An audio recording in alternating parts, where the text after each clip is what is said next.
কেউ বড় হয় দনে জনে, কেউ বায়াবার মান সম্মানে। আমরা পাগল নবীর প্রেমে, মুহাম্মাদিয়া রাসূলুল্লাহ।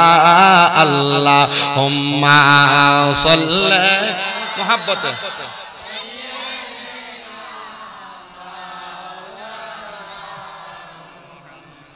দেওয়ালা আলী।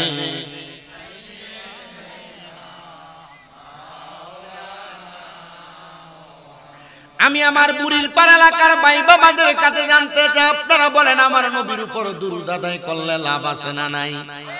আমার নবী বলে, উম্মত দুনিয়ার জমিনের মধ্যে যে উম্মতের সামনে আমি নবীর প্রতি একবার দুরূদ আদায় করা হয়, ওই ব্যক্তির মতো বখিল আর কেউ না যার সামনে আমি নবীর দুরূদ পড়া হয় কিন্তু সে তার জবানটারে বোবার মতো কইরা রাখে।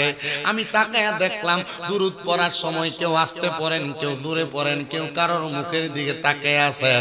বাবারে বখিল প্রমাণ না করতে চাইলে মুহাব্বতের আওয়াজে আমার নবীর উপর দুরূদ আদায় করবেন।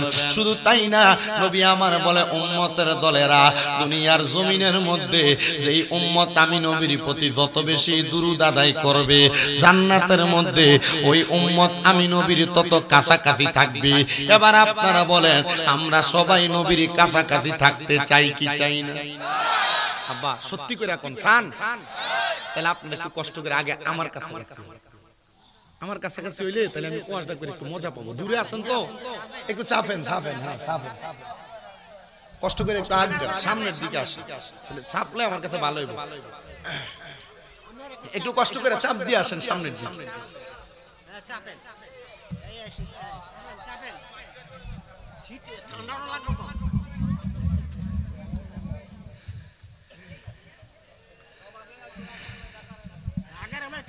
তাহলে এবার আপনারা বলেন, নবীদের প্রতি যত বেশি দুরূদ আদায় করবে জান্নাতে নবীর তত কাছাকাছি থাকবে।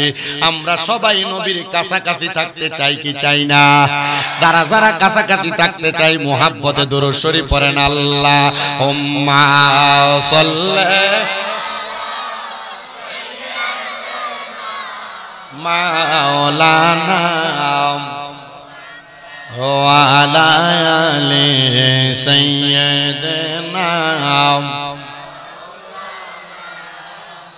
দয়াল নবীর এশকের আগুন লাইগাছে যার কলি জাগায়, প্রাণ ভরিয়া জানাই সালাম ওই নবীজির পাক রওজায়। আল্লাহুম্মা সাল্লি মারহাবা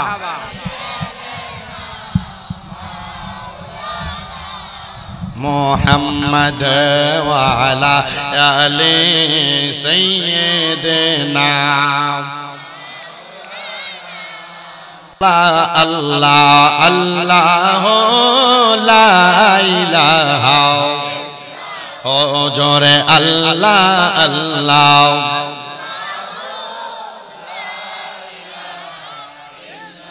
औवाला कर सब कुछ जाने देखे बाईद करीब, गायब की खबर देने वाला अल्लाह का हबीब नबी जी। अल्लाह अल्लाह ला इलाहा इल्लल्लाह अल्लाह अल्लाह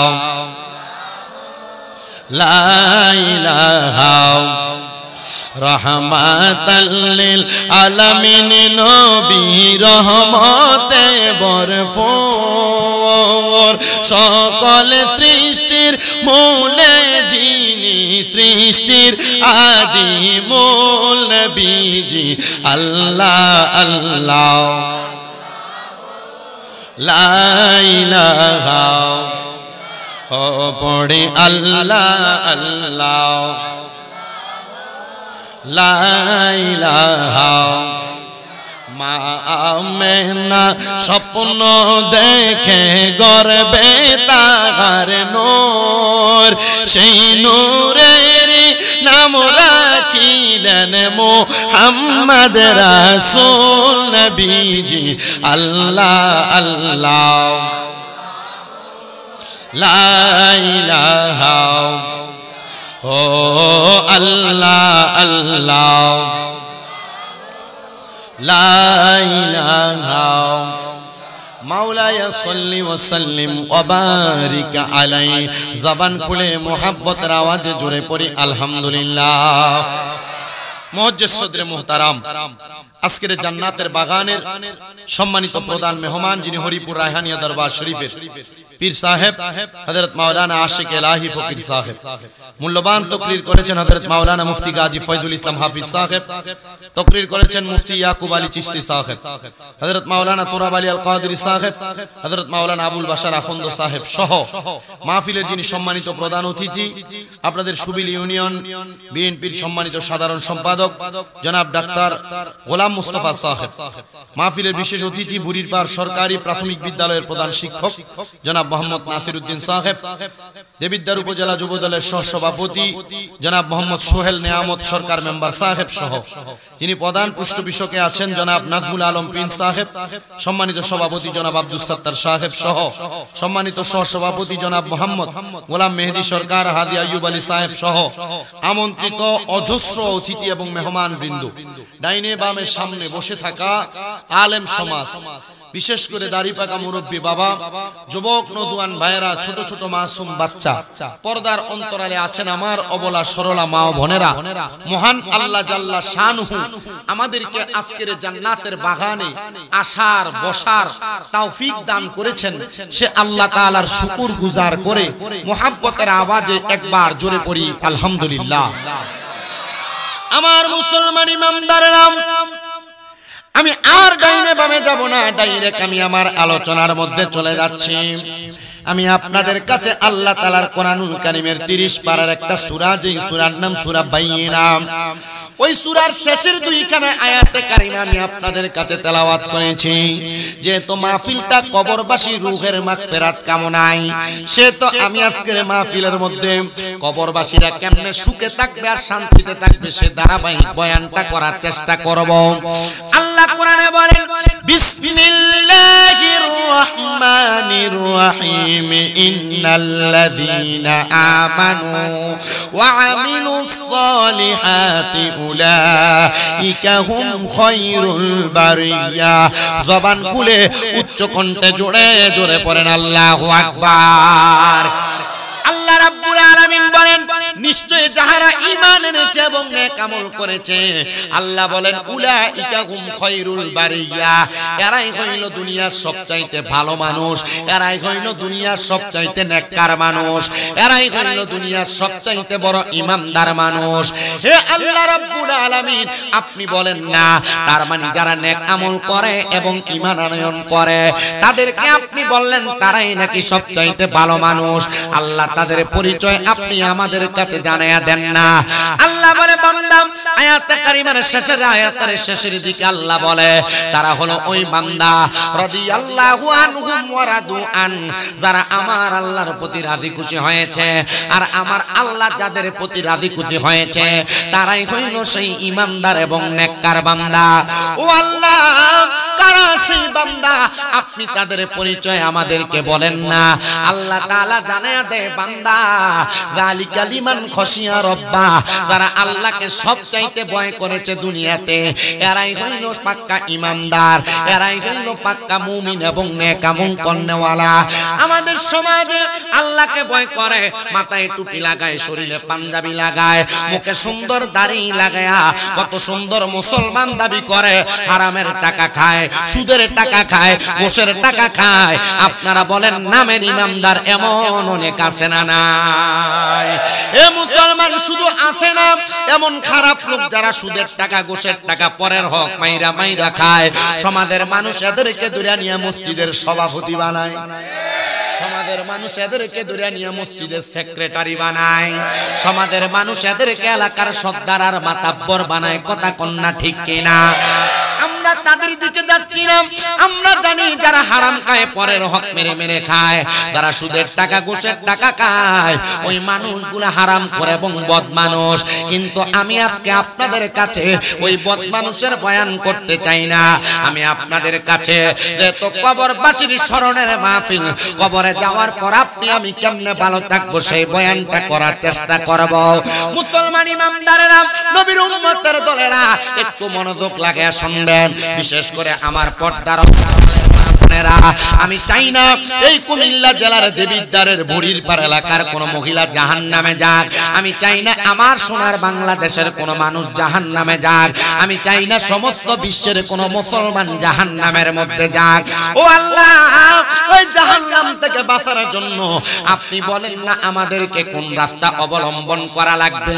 বলে এক নাম্বার তোমাদেরকে পাক্কা ইমানদার হওয়া লাগবে।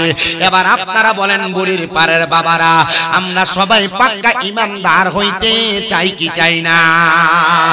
এবার আমার আল্লাহর নবী রাহমাতুল লিল আলামিন, নবী মদিনার তাজদার হুজুর নূর মুহাম্মদ মুস্তাফা আহমদ মুস্তাফা সাল্লাল্লাহু আলাইহি ওয়াসাল্লাম নবী বলে, যদি তোমরা ইমানদার হইতে চাও তাহলে তোমরা 7টা বিষয়ের প্রতি পরিপূর্ণ ঈমান আনয়ন করো। ইয়া রাসূলুল্লাহ, ইয়া হাবিবাল্লাহ, নবী গো আপনি বলেন না কোন 7টা বিষয়ের প্রতি ঈমান আনা লাগবে? সবাই আমার সাথে একটু মুহাব্বতে ওই 7টা বিষয় পড়েন। আমানতু বিল্লাহি ওয়া মালাইকাতিহি ওয়া কুতুবিহি ওয়া রাসূলিহি ওয়াল ইয়াউমিল আখির ওয়াল কদরি খাইরি ওয়া শাররিহি মিনাল্লাহি তাআলা ওয়াল বা'সি বা'দাল মাউত। জবান খুলে উচ্চ কণ্ঠে জোরে জোরে পড়েন আল্লাহু আকবার। এই 7টা বিষয়ের প্রতি যারা ঈমান আনয়ন করার পর নামাজ আদায় করবে তাদের নামাজ হবে জান্নাতি নামাজ। এই 7টা বিষয়ের প্রতি ঈমান আনয়ন করার পর যারা রোজা রাখবে তাদের রোজাটা হবে জান্নাতি রোজা। এই 7টা বিষয়ের প্রতি ঈমান আনয়ন করার পর যারা নেক আমল করবে, দান সদকা করবে, তাদের দান সদকা আর নামাজ আর ইবাদত সব হবে জান্নাতি ইবাদত। ও আল্লাহ, আপনার কাছে জানতে চাই, এবার আপনি আমাদেরকে 7টা বিষয়ের ব্যাপারে বলেন। এবার আপনাদের কাছে আমার একটা প্রশ্ন বাবা, আল্লাহ কোরআনে নামাজের কথা বলে কি বলে না? আসতে বলছে নামাজের কথা বলে কি বলে না? নামাজের বিষয়টা কিন্তু ঈমান না আমলের বিষয়। আমাদেরকে আগে ঈমানটারে পরিপূর্ণ করা লাগবে।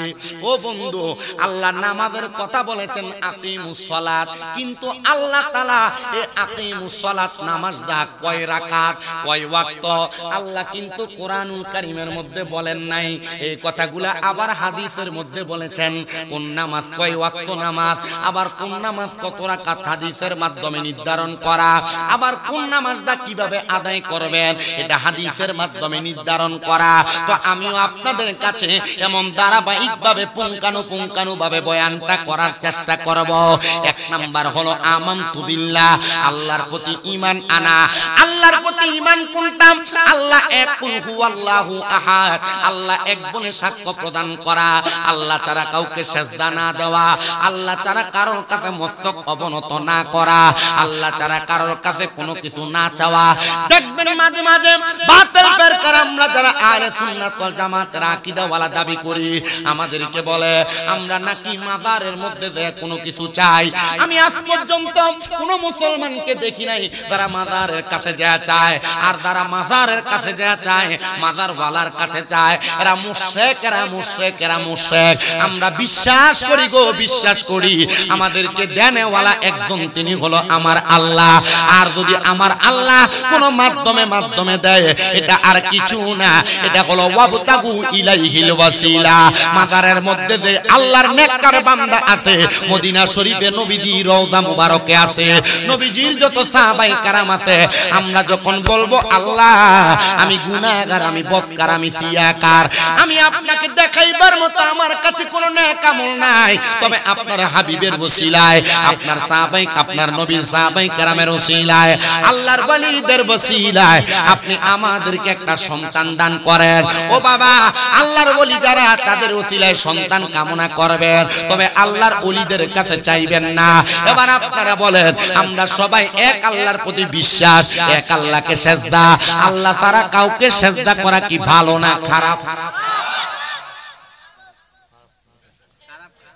আরে কইয়া লাগ খোলা চাই আপনারা ইটা হাসার দরকার নেই এ বালার খারাপ কইতে কইতে শিখবে কথা কই না আর যদি এখন ধমক দিয়া বাইর করে দেন এ ফুল আর জীবনে ডরে মাহফিলের কাছে যাইতো না চিন্তা করবো মাগো মাহফিলে গেলে ধমক দেয় হ্যাঁ ঠিক না এটা আমাদের এলাকায় বিশেষ করে বিভিন্ন মসজিদের ভিতরে দেখা যায় একটু স্যাংরা টাইপের মুরব্বি আছে যারা মনে করেন যে এই কুকুর ভাদর মাস আসলে দেখেন এটার কাছে দিয়ে কেউ আইতে গেলে যেমন কুকুর কাউ কাউ করে ওঠে এই মসজিদের ভিতরে ছোট ছোট ফোলাফান গেলে মুরব্বি কুত্তার মতো কথা কন না কেন আপনার কি মনে কষ্ট হইতেছে না না আছে না এমন আছে না আপনার মসজিদও আছে এটা কইেন না ফরে সরম থাক থাক এটা কয় না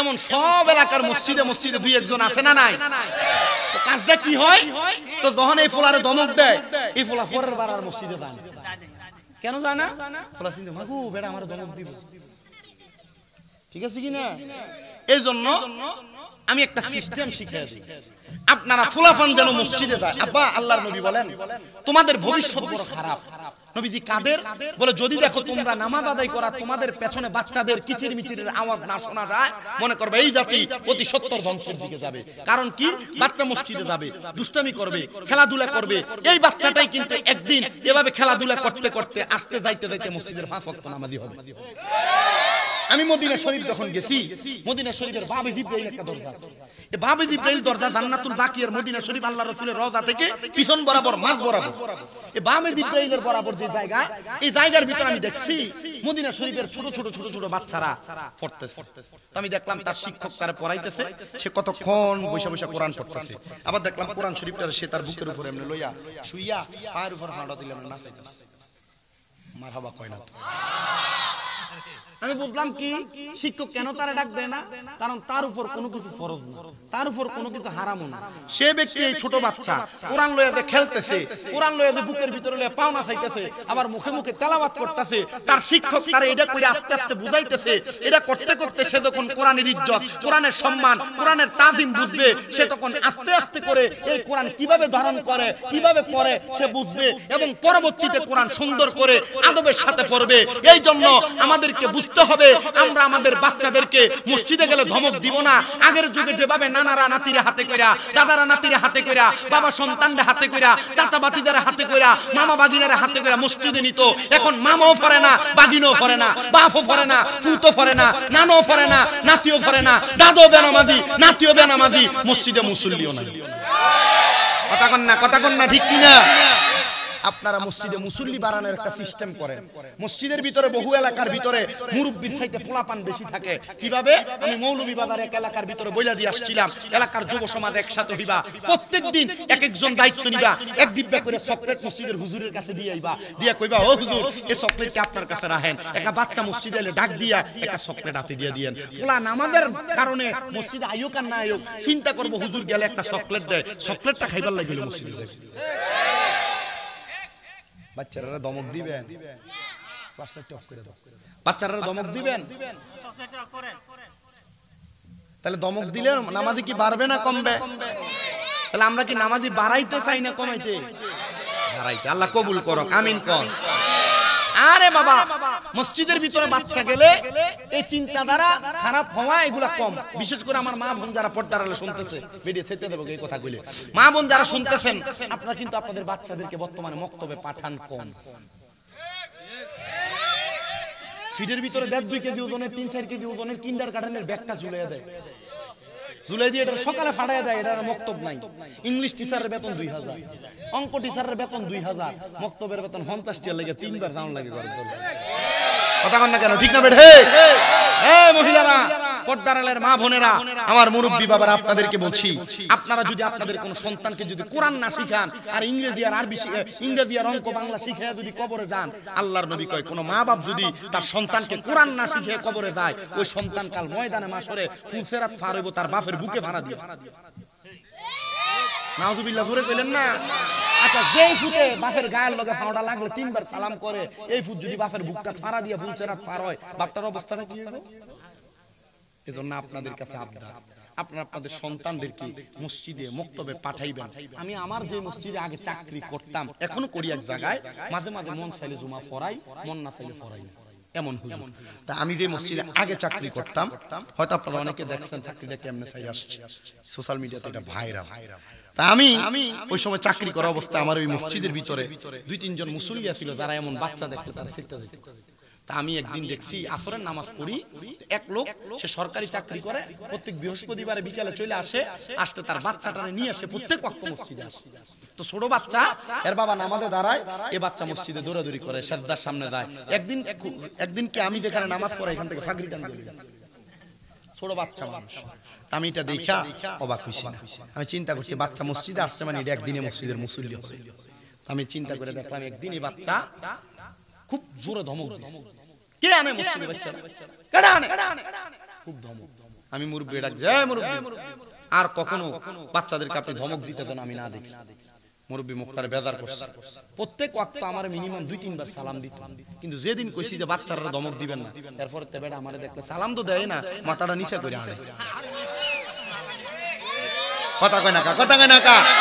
হুজুররা উচিত কথা কইলে হুজুররা সালাম দেয় না, এমন বুড়া মানুষও, এমন জোয়ান মানুষও সমাজে আছে না নাই? সুদের ওয়াজ করলে কো হুজুর আই দেখে ওয়াজ দাম না, আমার দিকে চেয়ে করছে। কথা কয় না। মই ভাই কই আসেনি খিচুড়ি ঠান্ডা অনেক আগে কই, ঠান্ডা যদি হয়ে যায় খাইয়া মজা পাইছি। আচ্ছা আচ্ছা, এখন পরের সপ্তাহে বেটা আসার সময় বাচ্চা রাতে করে আনছে, আর বাচ্চা কি করছে মসজিদের এক কোণার বইয়া নিজে নিজে ফসরাপ করছে, পায়খানা করছে, আর এটার বই বই হাতাইতেছে।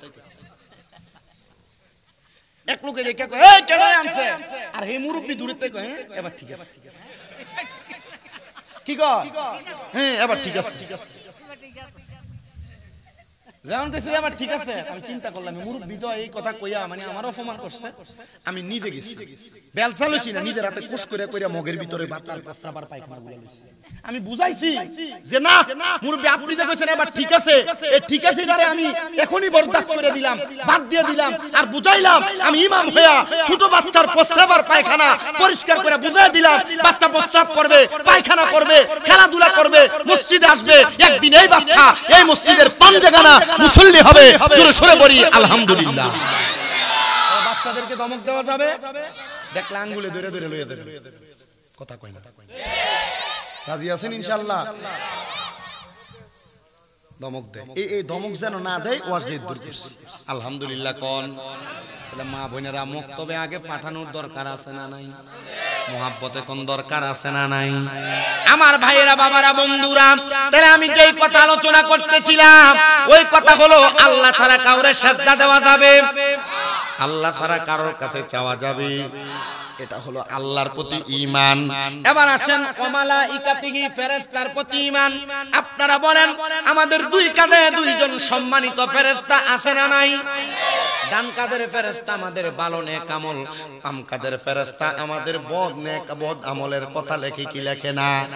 কিন্তু আমার আল্লাহ তাআলা আপনার আমার শরীরের অঙ্গ প্রত্যঙ্গের বিভিন্ন জায়গায় জায়গায় আরো অসংখ্য ফেরেশতা নির্ধারণ করে রেখেছেন। বলে হুজুর কোন জায়গার মধ্যে ফেরেশতা নির্ধারণ করে রাখছেন? আল্লাহ তাআলা আপনার আঙ্গুলের গোড়ায় গোড়ায়, আঙ্গুলের মাথায় মাথায় একটা করে ফেরেশতা নির্ধারণ করে রাখছেন। আল্লাহ তাআলা আপনার ডান হাত বাম হাত এই দুই হাতের আঙ্গুলি বরাবর 10টা ফেরেশতা নির্ধারণ করে রাখছেন। পায়ের আঙ্গুলি বরাবর 10টা ফেরেশতা নির্ধারণ করে রাখছেন। আল্লাহ তাআলা আপনার আমার দুই চোখের চার পাতার মধ্যে আল্লাহ তাআলা 4টা ফেরেশতা নির্ধারণ করে রাখছেন। আমাদের দুইটা কানের মাঝে মাঝে সামনে সামনে 2টা ফেরেশতা নির্ধারণ করে রাখছেন। আমাদের দুইটা লজ্জাস্থানের জায়গা, ওই দুইটা লজ্জাস্থানের জায়গার মধ্যে আল্লাহ তাআলা ফেরেশতা নির্ধারণ করে রাখছে। ও ফেরেশতারা তোমাদেরকে কেন নির্ধারণ করে রাখছে? বলে তোমাদের দুই কাঁধের দুইজন ফেরেশতা, ওই দুইজন ফেরেশতা তো তোমাদের নেক আমল আর বদ আমলগুলা লিপিবদ্ধ করে। আর এই ফেরেশতাগুলো সব জায়গার মধ্যে থাইকা থাইকা মালায়েকা তোমাদের সকল গুনাহের কাজে তোমাদের সকল নেক কাজের জন্য সাক্ষী হয়ে যায়। জোরে পড়েন মারহাবা। এটা হলো ফেরেশতার প্রতি ঈমান। ফেরেশতা আপনার আমার ব্যাপারে ভালো এবং মন্দের সাক্ষী প্রদান করবে। 3 নাম্বার ওয়া কুতুবিহি কিতাবের প্রতি ঈমান আনয়ন করবেন। কোন কিতাবের প্রতি, কি কিতাবের প্রতি ঈমান আনয়ন করবেন আপনারা একটু মনোযোগ দিয়ে শুনেন। আল্লাহ তাআলার পক্ষ থেকে 104 খানা কিতাব দুনিয়াতে নাযিল হয়েছে। এর মধ্যে 100টা সহিফা, 100 সহিফার পরে বাকি 4টা হলো তাওরাত, জাবুর, ইনজিল, কোরআন। তাওরাত, জাবুর, ইনজিল দুনিয়ার জমিনের মধ্য থেকে এখন অকপটে বাতিল হয়ে গেছে। কখন বাতিল হয়েছে? যখন আল্লাহ তাআলা কোরআন নাযিল করে বলেছেন জালিকাল কিতাব লা রাইবা ফিহি, এটা এমন কিতাব যার মধ্যে কোনো সন্দেহ নাই। এটা ওই কিতাব যার মধ্যে কোনো সন্দেহ নাই। তাওরাতে যা আছে কোরআনে তা আছে, জাবুরে যা আছে কোরআনে তা আছে, ইনজিলে যা আছে কোরআনে তা আছে। আল্লাহ তাআলা বলেন বান্দা তোমার জীবনের সংবিধানের সকল কথাগুলা এই কোরআনের প্রত্যেকটা রন্ধে রন্ধে জায়গায় জায়গায় লিপিবদ্ধ করা আছে। কোরআন তোমাদেরকে যেই পথে চলতে বলে তোমরা সেই পথে চলবা। কোরআন তোমাদেরকে যেই পথে চলতে নিষেধ করে তোমরা সেই পথে যাইতে তোমরা বাধাগ্রস্ত হয়ে যাইবা। যখন তোমরা কোরআনের আদেশ নিষেধগুলা মেনে মেনে চলবা তখন তুমি বান্দা কোরআনের প্রতি ঈমানদার হয়ে যাইবা। ইয়া রাসূলুল্লাহ, আর কোন কোন বিষয়ের প্রতি ঈমান আনতে হবে? 4 নাম্বার ওয়া রাসূলিহি, রাসূলের প্রতি ঈমান আনয়ন করা। বলে হুজুর রাসূলের প্রতি ঈমান আনয়ন কেমনে আমরা করব? এবার আপনারা বলেন আকা আমদার তাজদারে মদিনা হুজুরপুর নূর মুহাম্মদ মুস্তাফা আহমদ মুস্তাফা সাল্লাল্লাহু আলাইহি ওয়াসাল্লামের প্রতি আমাদের প্রত্যেকের ঈমান আনয়নের দরকার আছে না নাই? আল্লাহর কোরআনুল কারীম 28 পারা সূরা সফের মধ্যে আল্লাহ বলেন ওয়াল্লাযী আরসালা রাসূলাহু বিল হুদা ওয়া দীনিল হাক্কি লিইয়ুযহিরাহু আলাদ দীনি কুল্লিহি ওয়ালাউ কারিহাল কাফিরুন ওয়ালাউ কারিহাল মুশরিকুন। জবান খুলে উচ্চ কণ্ঠে জোরে জোরে বলেন আল্লাহু আকবার। আল্লাহ তাআলা বলেন তোমাদের কাছে একজন রাসূল আগমন করেছে যিনি সত্য ধর্ম এবং হেদায়েতের বাণী নিয়ে তোমাদের কাছে আগমন করেছে, কিন্তু মুশরিক যারা তারা এই হেদায়েতের বাণীকে মানতে চায় না।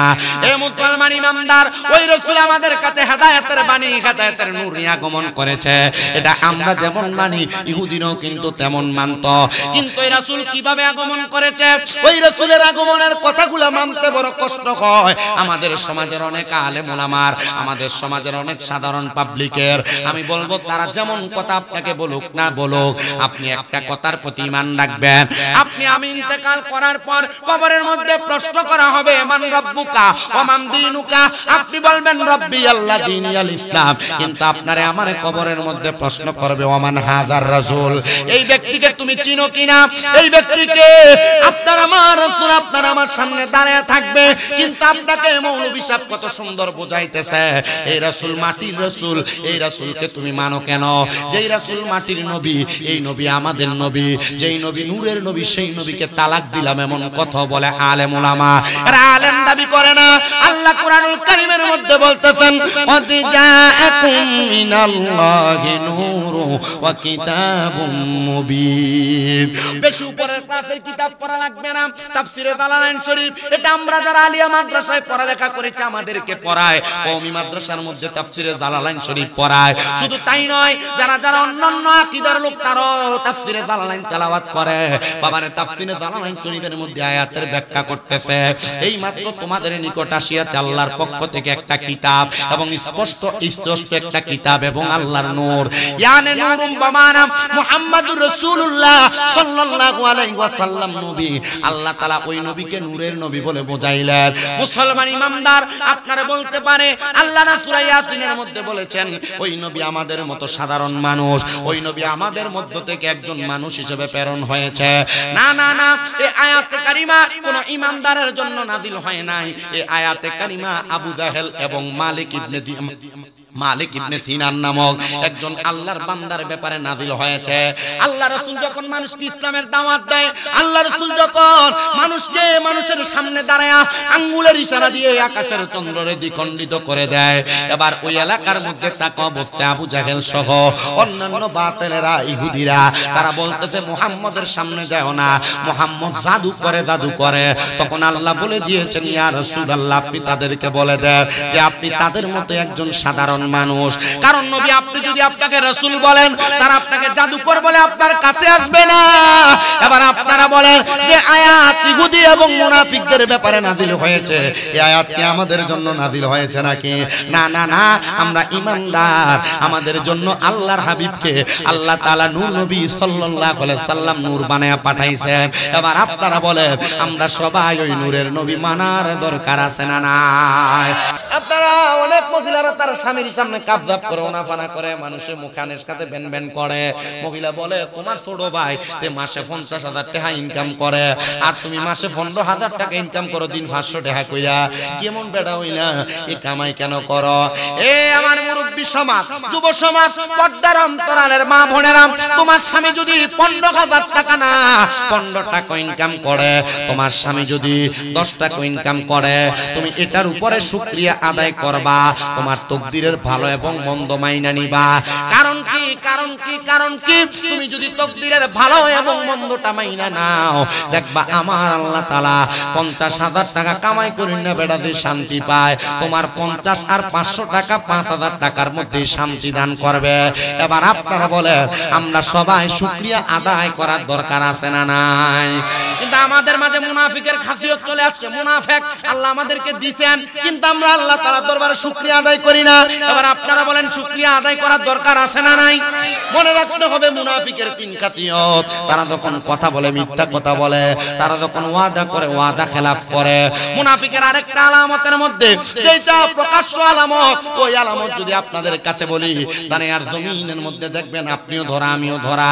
এবার আপনারা বলেন আমরা মুনাফিকের আলামতগুলা বর্জন করার দরকার আছে না নাই? তাহলে আমাদের তকদিরে যা আছে আমাদেরকে তাই মানতে হবে। কথা বলেন ঠিক না বেঠে? আল্লাহর নবী বলে শুধু তাই নয়, ওয়াল কদরি খায়রি ওয়া শাররিহি মিনাল্লাহি তাআলা ওয়াল বাসি বাদাল মাউত। আল্লাহ তাআলা আপনারে আমারে মৃত্যুবরণ করার পরে আবার উত্তোলন করবে, বাদাল মাউত মৃত্যুর পরে আবার উত্তোলন করবে। ও আল্লাহ আপনি কেন উত্তোলন করবেন আপনার কাছে জানতে চাই। আমার আল্লাহ তাআলা আমার নবীর মাধ্যমে জানিয়ে দেয় তারা ইমানদার তাদের জন্য ভালো উত্তোলন হবে, তারা বেঈমান তাদের জন্য খারাপ উত্তোলন হবে। ইমানদার যারা শোনো যে বিদ্যার এলাকার বুড়ির পাড়ের মানুষেরা আজকে দক্ষিণ পাড়া মনুমিয়া ব্যাপারীর বাড়ির কবরস্থান কবরবাসীর মাগফিরাত কামনায় জান্নাতের বাগানে যারা বসেছ, ইমানদার বান্দাদের জন্য আল্লাহ তাআলা কি রেডি করে রাখছে? আল্লাহ বলেন জাযাউহুম ইনদা রাব্বিহিম জান্নাতু আদিনিন তাজরি মিন তাহতিহাল আনহার। জবান খুলে জোরে জোরে পড়েন সুবহানাল্লাহ। যারা ইমানদার বান্দা আল্লাহ তাআলা তাদের জন্য একটা জান্নাত রাখছে, ওই জান্নাতের নাম হলো জান্নাতুল আদন। জোরে বলেন সুবহানাল্লাহ। ও আল্লাহ আপনি যে জান্নাতুল আদন ইমানদার বান্দার জন্য রেডি করে রাখছেন, আল্লাহ আপনি বলেন না ওই জান্নাতুল আদনটা কেমন হবে, কত সুন্দর হবে। আল্লাহর নবী বলে উম্মতের দল শুনে রাখো ওই জান্নাতুল আদন বড় সুন্দর। ইয়া রাসূলুল্লাহ ইয়া হাবিবাল্লাহ কেমন সুন্দর? ওই তাজরি মিন তাহতিহাল আনহার, এত সুন্দর। ওই জান্নাতের নিচে দিয়া আমার আল্লাহ তাআলা একটা নহর প্রবাহিত করছে, নদী প্রবাহিত করছে। ওই নদীর মধ্যে মজার মজার পানি আর শরাব রাখছে।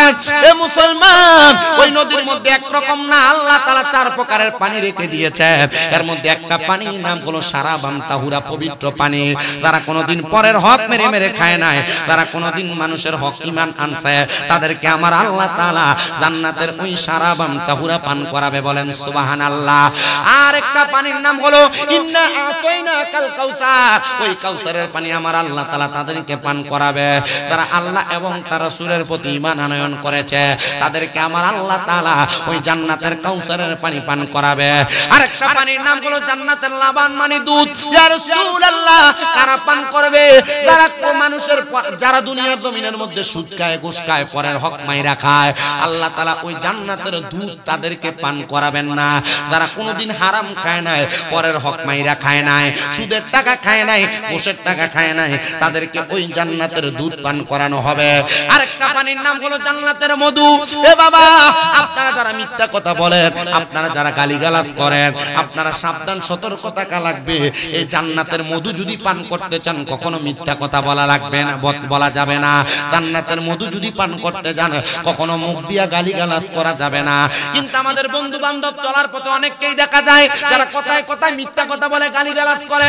চা দোকানের মধ্যে বৈশা বৈশা বন্ধু বান্ধবের আলাপের মধ্যে আপনারা বলেন এমন মিথ্যা এবং গালাগালি ফায়সা কথা চলে কি চলে না?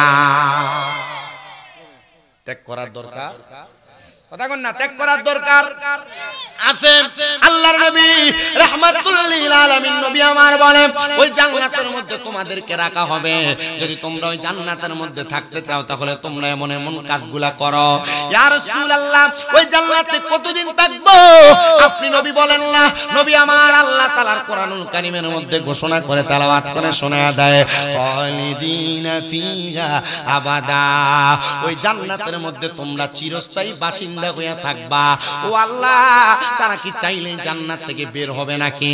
আল্লাহর নবী ডাক দিয়ে কয়, আবাদা, তারা জান্নাতে চিরস্থায়ী বাসিন্দা হয়ে থাকবে, বের হতে চাইবে না। আরে বাবা, সুন্দর দামি বাড়ি, সুন্দর দামি গাড়ি থাকলে কে চায় ভাঙ্গা বেড়ার ঘরে ঘুমাইতে?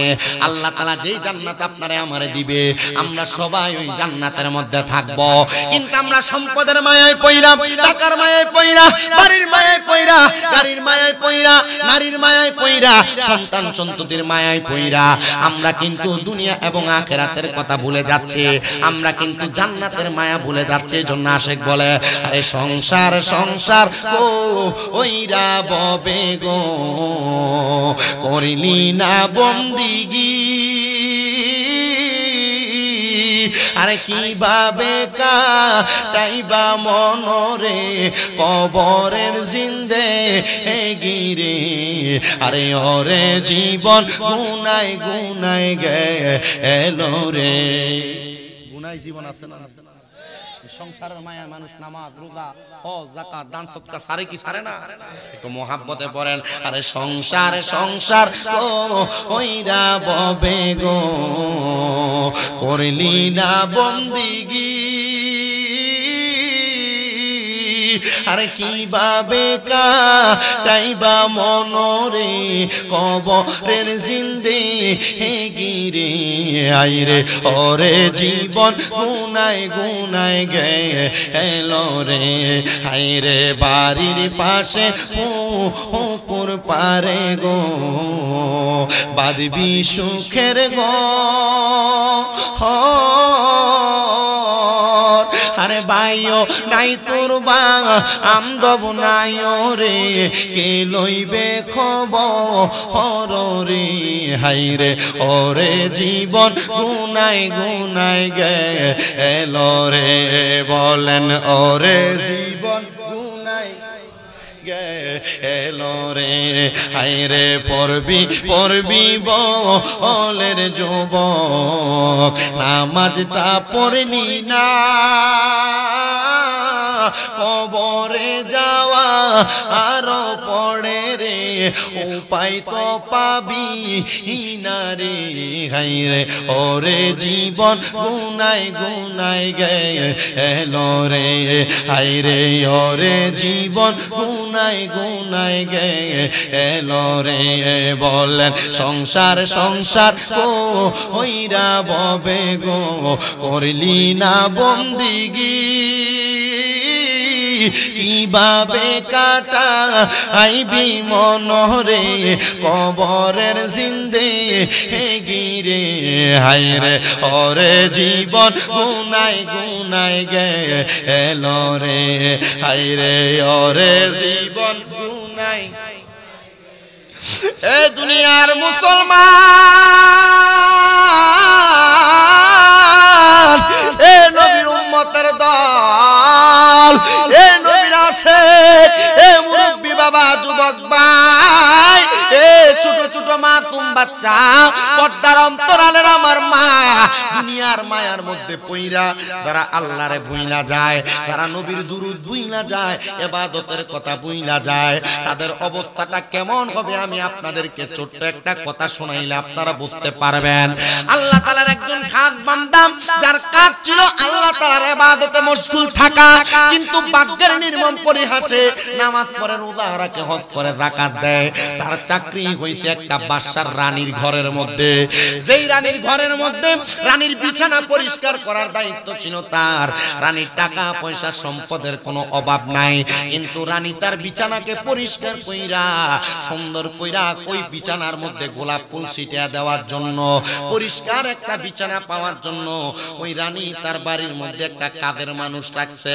কিন্তু কাদের মানুষটা বড় নামাজি, কাদের মানুষটা বড় রোজাদার, কাদের মানুষটা বড় আমলওয়ালা, কাদের মানুষটা বড় ইবাদতওয়ালা। কিন্তু আমাদের সমাজের মহিলারা নিজের খায় নিজের পরে কিন্তু নামাজ পড়ে না, নিজের খায় নিজের পরে কিন্তু রোজা রাখে না, নিজের খায় নিজের পরে কিন্তু পর্দা করে না। ওই মাইয়া ডাক দিয়া কয়, জগতের মানুষ,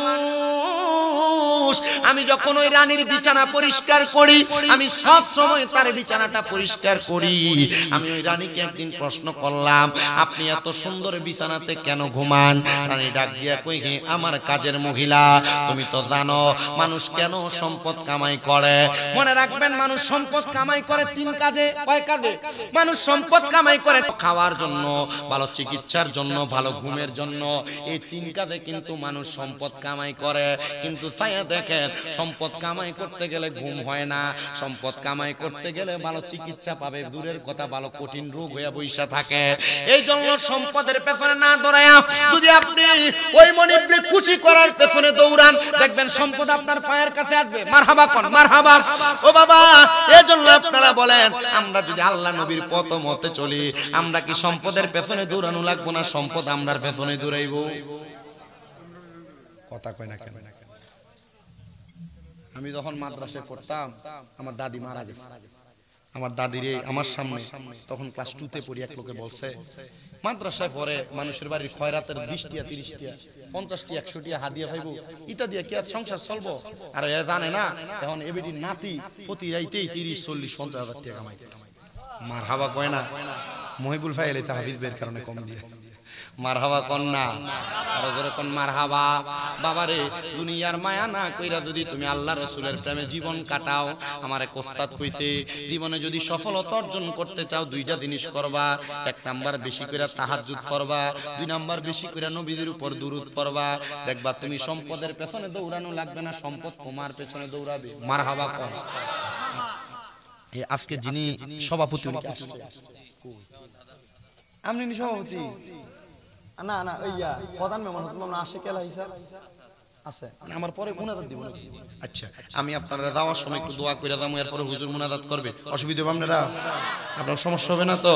সাইন আবার শীতটা আবার একটু মশরা মাছি দিয়ে রাতটা মনে বেশি হয়ে যেতে থেকে। আমি যতক্ষণ আসি ততক্ষণ, বেশি সময় না, 11টা 20 হয়ে গেছে, মোটামুটি 1 ঘন্টা 20 মিনিট সময় যা বলছি তা দিয়ে। কিন্তু আমি যদি আর ওই যে তারা যাই, আচ্ছা, যতক্ষণ কথা বলি ততক্ষণ মনোযোগ দিয়ে শুনবেন তো? এই ওয়াকেটা বইলা আমি আমার ওয়াজের রীতি টানবো, তবে একটু কষ্ট করে শুনতে হবে। রাজি আছি ইনশাআল্লাহ? আল্লাহ কবুল করুক, জোরে বলেন আমিন। তো যেই কথা বলতেছিলাম আপনাদেরকে, মানুষ সম্পদ কামাই করে কয় কারণে? 3 কারণে। ভালো খাওয়া, ভালো ঘুম, ভালো চিকিৎসার জন্য। মহিলা ডাক দিয়ে বলে, এ আমার কাজের মহিলা, তুমি কি জানো সম্পদ মানুষ এই 3 কারণে ইনকাম করে? যেন আরামে ঘুমাইতে পারে, আমার শরীর স্বাস্থ্য সুস্থ আছে, আমার খাওয়াও ঠিক আছে, কিন্তু আমি ভালো করে ঘুমানোর জন্য তোমাকে রাখছি। তুমি যেন আমার বিছানাকে সব সময় পরিষ্কার করে রাখো। ভালো বিছানা হইলে ঘুম কি ভালো হয় না খারাপ হয়? জোরে জোরে জোরে, ভালো হয় না খারাপ হয়? এজন্য তোমারে রাখছি।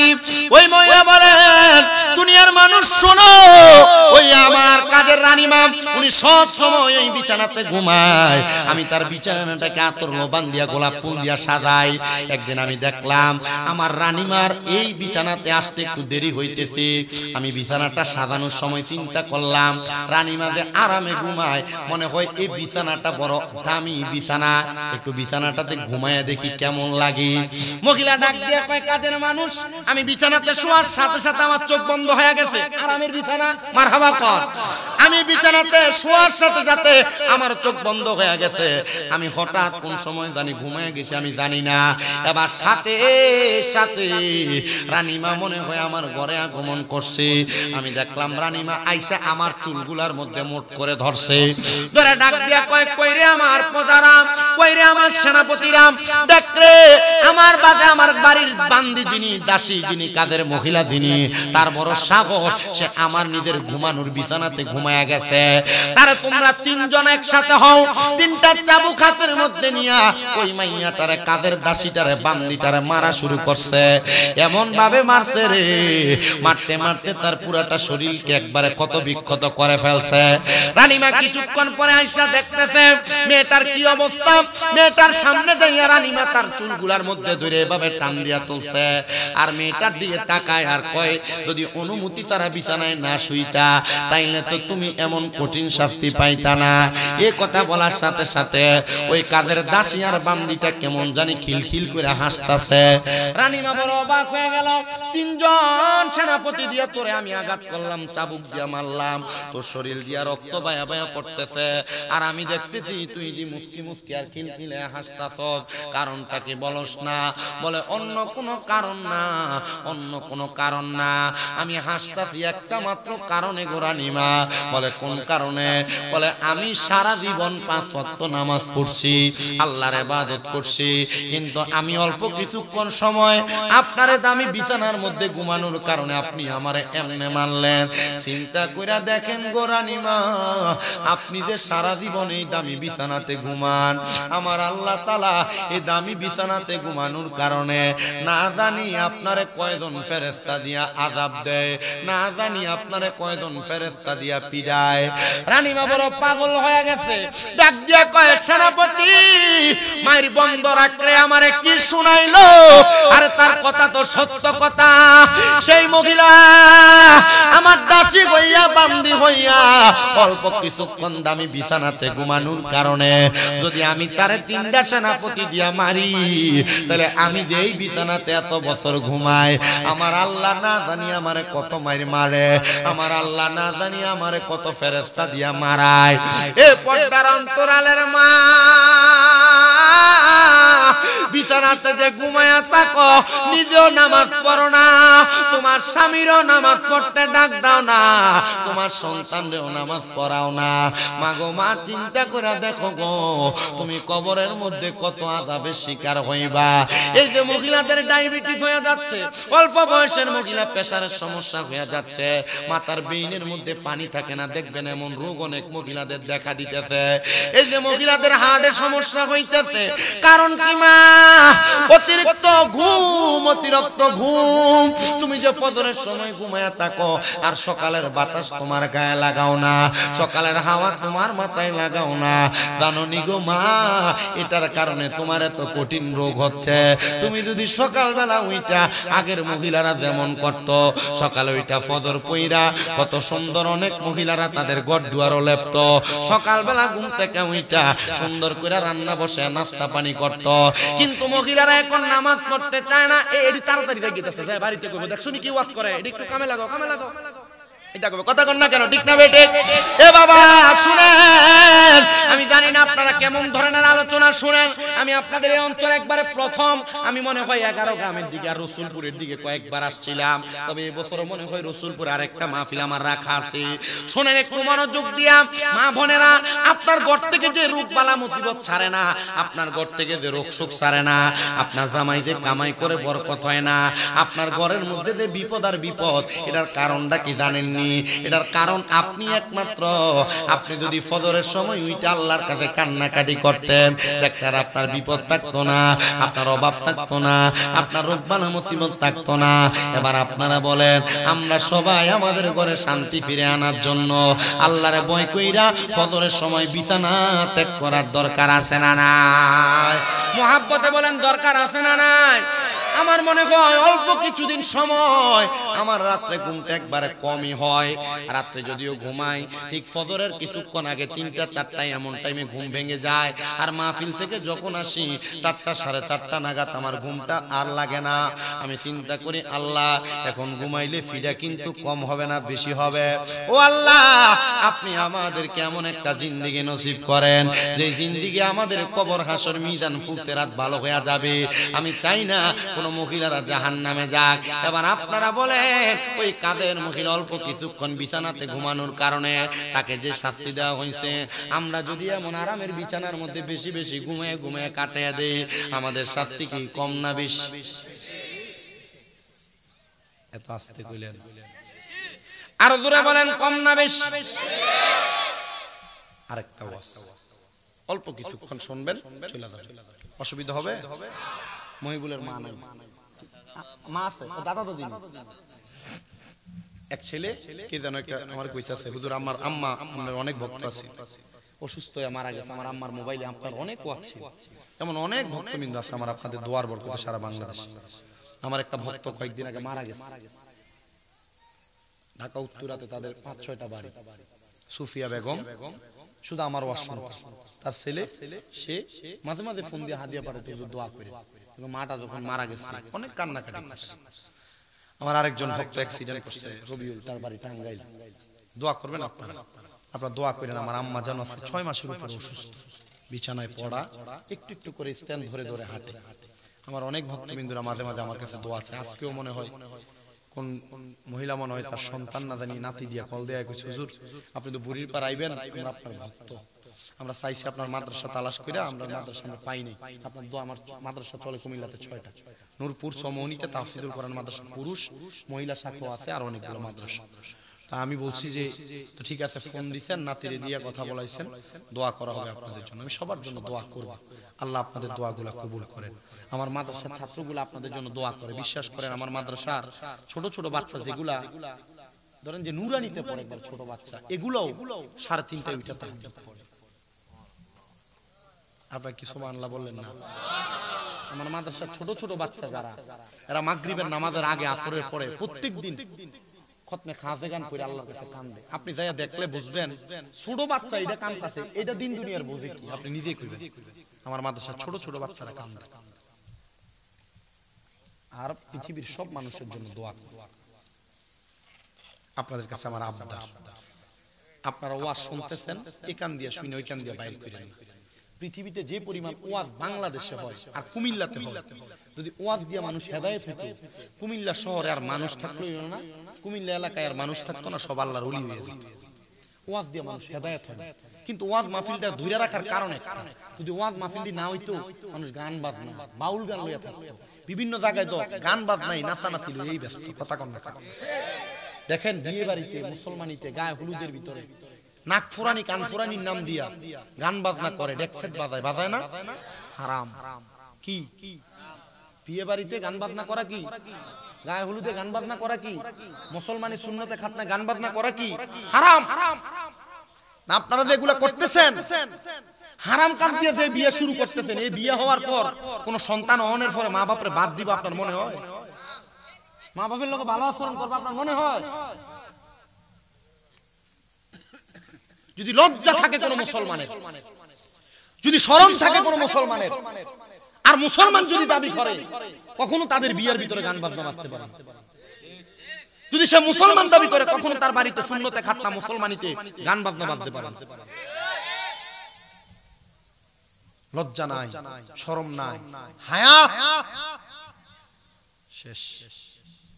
মনে রাখবেন, এই গান যারা আপনারা শোনেন, আল্লাহর নবী তিরমিজি শরীফের হাদিসের মধ্যে বলছেন, গরম সীসা মানে কাঁচ, এটাকে লোহা পাত্রের মধ্যে আগুনে গলায়া এই গান যারা শুনে, তাদের কানের মধ্যে এই গরম কাঁচকে ঢালাই করে, সীসাকে ঢালাই করে, কানে ঢালাই করে দেওয়া হয়।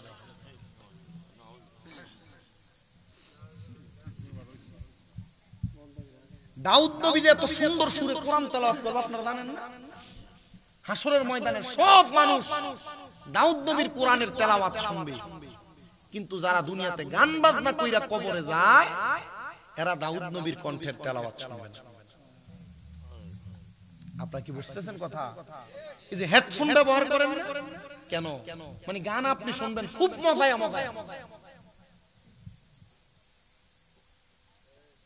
এয়ারপোর্ট ব্যবহার করেন না, গান শুনবেন মজায় মজায়। আমি চিন্তা করলাম আল্লাহর জাহান্নামের একটা নিদর্শন হেডফোন আর এয়ারপোর্ট দিয়ে বোঝাই দিচ্ছে। হেডফোন কানে যেমনে লাগাও, এয়ারপোর্ট যেমনে লাগাও, এয়ারপোর্ট লাগানোর কারণে তুমি দুনিয়ার বাহিরে কিছু শোনো না, তোমার মোবাইলের ভিতরে যে গান শুধু এই গানই শোনো।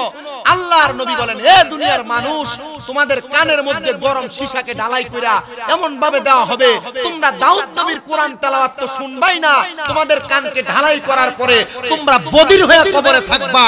আর মানুষ হায় হায় করে বলবে তারা কারা, আর ফেরেশতারা বলবে তারা ওই জাহান্নামী হারামখোর ব্যক্তি যারা গান শুনে শুনে তাদের কানকে নিস্তব্ধ করে ফেলেছে। জোরে সুরে পড়ি নাউজুবিল্লাহ। মুসলমান হিসেবে ওয়াদা করুন কখনো আপনার বিয়ের ভিতরে গান বাজনা করবেন না। যুবক ভাই, যদি সংসার বিয়ে করার পর শান্তি চান, গান বাজনা থেকে দূরে থাকুন। কি দরকার? কথা কোথায় ছিলাম? আরেকটা ঘটনা ছোট্ট বলে বিদায় হবে। বনি ইসরাইলের 3 জন ব্যক্তি, এদের কাজ সমাজে মানুষের ক্ষতি করা। আমাদের সমাজে এমন অনেক মানুষ দেখবেন চা দোকানে বইলে ওনার কাছে এলাকার সব মানুষের বদনাম আর বদনাম। আপনাদের কথা কন না? এমন গীবত করে যারা, তাদেরকে দুইটা হাদিস শোনায়। আল্লাহর নবী বলেন, আল গীবাতু আসাদ্দু মিনাজ জিনা, আল গীবাতু আসাদ্দু মিনাল ফিতনা। আল্লাহর নবী বলেন গীবত হচ্ছে জিনার চাইতে নিকৃষ্ট গুনাহ। আল্লাহর নবী বলেন গীবত হচ্ছে হত্যার চাইতে নিকৃষ্ট গুনাহ। জোরে পড়ি নাউজুবিল্লাহ। বিশেষ করে আমি আমার মা বোনদেরকে বলবো, আপনারা যারা এক জালের কথা আরেক জালের কানের মধ্যে দিয়ে গীবত করেন, এক জালের কথা আরেক জালকে বলেন, এক ননসের কথা আরেক ননসকে বলেন, এক বোনের কথা আরেক বোনকে বলেন, আপনার স্বামীর কথা আপনার ভাইকে বলেন, আমার ভাইয়ের কথা আপনার স্বামীর কাছে বলেন, এমন গীবত যারা করেন আপনাদেরকে সাবধান করতেছে। আল্লাহর নবী বলেন, দুনিয়াতে যারা গীবত করে পরনিন্দা করে, আল্লাহর নবী বলেন সে যেন তার মৃত ভাইকে মৃত অবস্থায় তার গোশত কামড়ায়া কামড়ায়া খায়। আপনারা যদি আপনার ভাই মরার পরে বলা হয় আপনি আপনার ভাইয়ের গোশত, মরা ভাইয়ের গোশতটা কামড়ায় কামড়ায় খান, আপনি খাবেন না। আল্লাহর নবী কয়, কেউ যদি কারোর বদনাম করে, গীবত করে, পেছনে কথা বলে, সে যেন তার মরা ভাইয়ের গোশত কামড়ায় কামড়ায় খায়। এজন্য গীবত করবেন না, গীবত শুনবেনও না। তারা গীবত শোনেন বলে, হুজুর আমি কিছু কই না, আমি শুধু শুনি। ও বাবা, গীবত যে জায়গার মধ্যে হয়, আল্লাহর নবী কয় কোন মুসলমানের সামনে অন্য মুসলমানের গীবত হইলে সে যেন তার কানের মধ্যে হাত দিয়া সেই জায়গা ত্যাগ করে। এবার আপনারা বলেন গীবত শোনাও যাবে না, গীবত করাও যাবে না। এমন গীবত করা এবং শোনা থেকে বিরত থাকার দরকার আছে না নাই? আপনার সামনে যদি এসে কেউ কারোর গীবত করে, কারো বদনাম করে, স্বাভাবিক বুঝাই।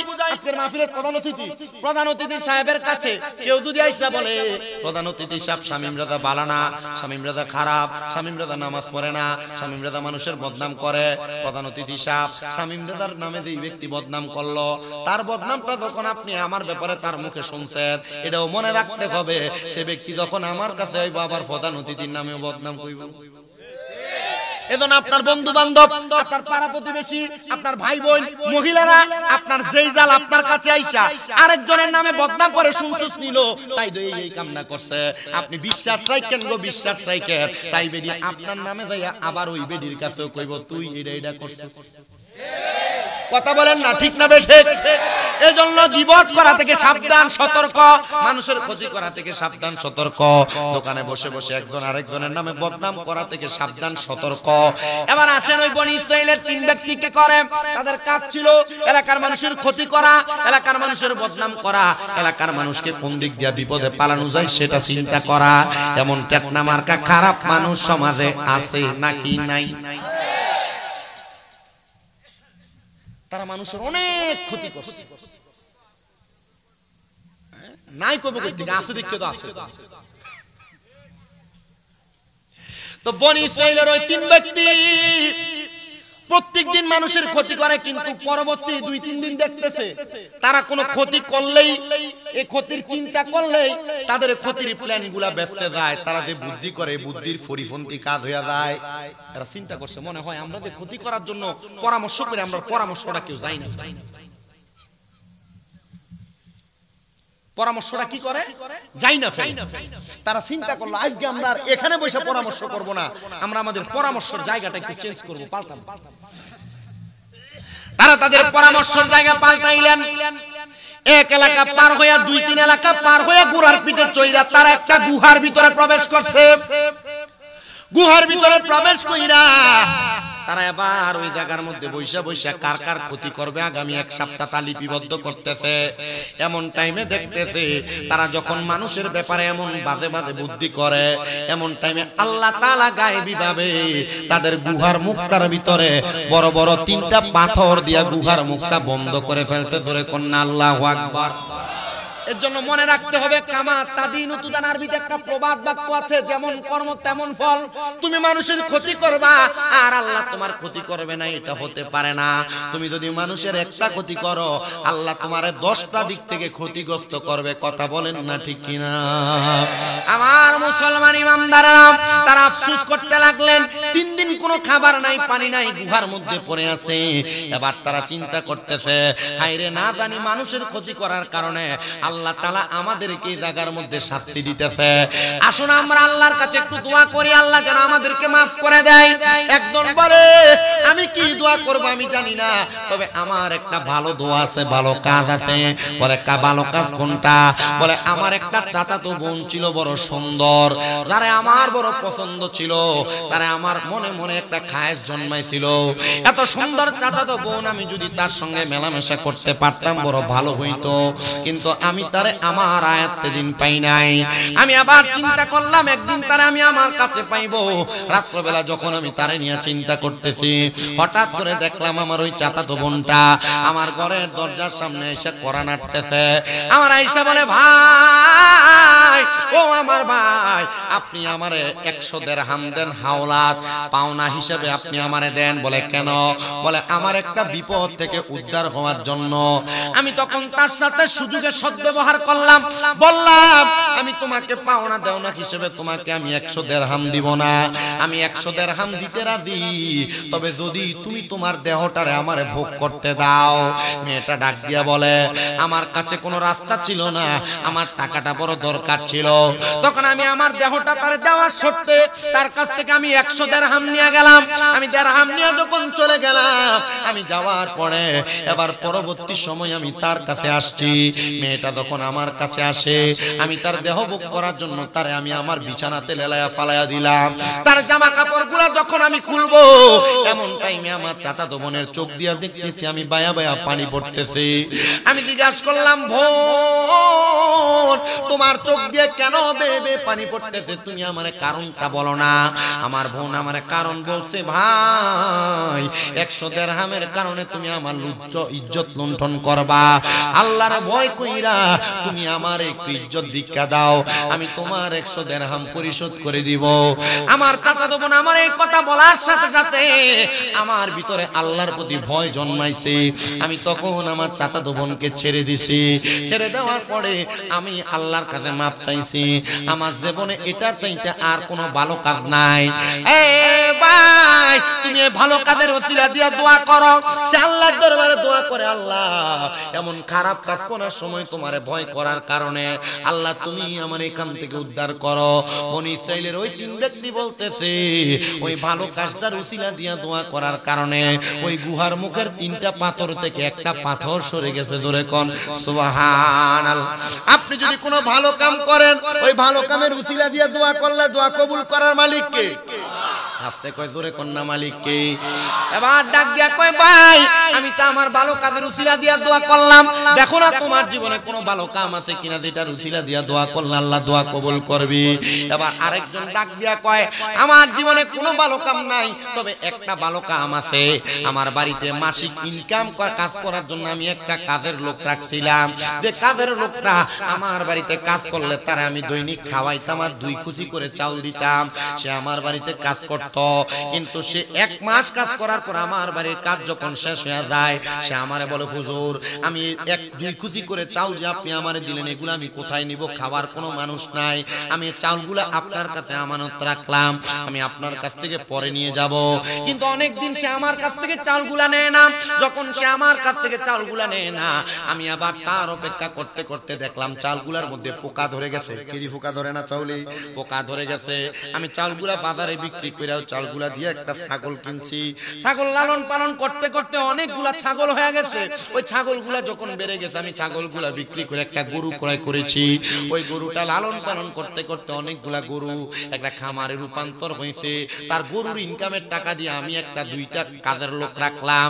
আমি এমন কাজ যখন করেছি আমার ঘরের সামনে এবার হঠাৎ করে ওই কাজের লোকটা আমার সামনে আসছে, আইসা বলে হুজুর আমি আপনার কাছে যে চাউলগুলো আমানত রাখছিলাম আমার আমানতগুলো ফেরত দেন। মনে রাখবেন আমানতের খেয়ানত যারা করে তারা কখনো জান্নাতে যাবে না। আমানতের খেয়ানত যারা করে তারা কখনো জান্নাতে যাবে না। আমানতের খেয়ানত আপনারা বেশিরভাগ মানুষই করেন। হুজুর কেমন? কেউ আপনার কাছে 10 টাকা রাখছে, আপনি তারা 10 টাকা ফেরত দেন না, 5 টাকা 2টা নোট ফেরত দেন। না না না, আমানত এমন, আমানত যদি আপনার কাছে যেই জিনিস যেমন ভাবে দেয় তেমন ভাবে ফিরিয়ে দেওয়ার নাম হলো আমানত। আর বহু এলাকার মধ্যে মসজিদের কেশিয়ার যারা এরা মসজিদের টাকা জমায়া জমায়া মসজিদের টেহা দিয়া বাজার কইরেও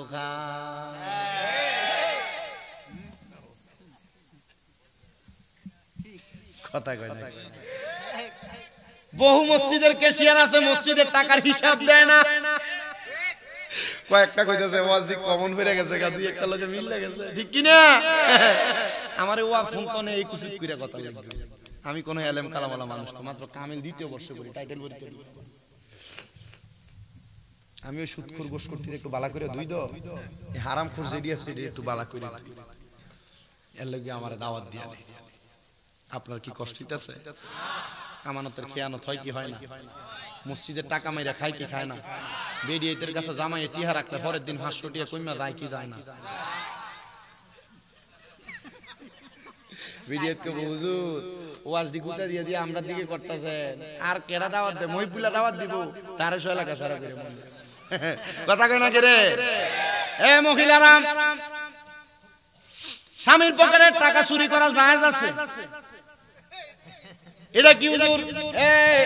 যে এটা তো ধরা খাইলে কাছে বুড়ে বেড়ায়, অনেক বেড়াইতেছে, বউরে ভালো কিছু খাওয়ায় না, ভালো পড়ায় না, কিপটা বেড়ায় না, আছে না নাই?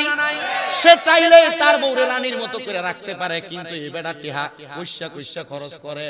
বেডি এমন জামা কাপড় গায়ে দেয় বেডিরে দেখতে একবারে সাকরানির মতো লাগে, বেডিরে ভালা রাজরানির মতো রাহে না। এ মহিলা, তোমার জামাই যদি এমন কাশটা আর কিপটা টাইপের হয়, আমি শামীম দাদা ফতুয়া দিয়া গেলাম জামাইয়ের পকেটের টাকা চুরি করন জায়েজ আছে, তবে সাবধান, জামাইয়ের পকেটের টাকা দিয়া তোমার মা বাপরে ডাক্তার দেখায়ও না, জামাইয়ের পকেটের টাকা দিয়া তোমার বাইরে মোবাইল কিনা দিও না, জামাইয়ের বিদেশ থাকে, বিদেশ থেকে টাকা তোমার অ্যাকাউন্টে ফাড়ায়, বহুত বেডিয়া জামাইয়ের টাকা দিয়া বাইয়ের কাম করে, এমনও আছে না নাই?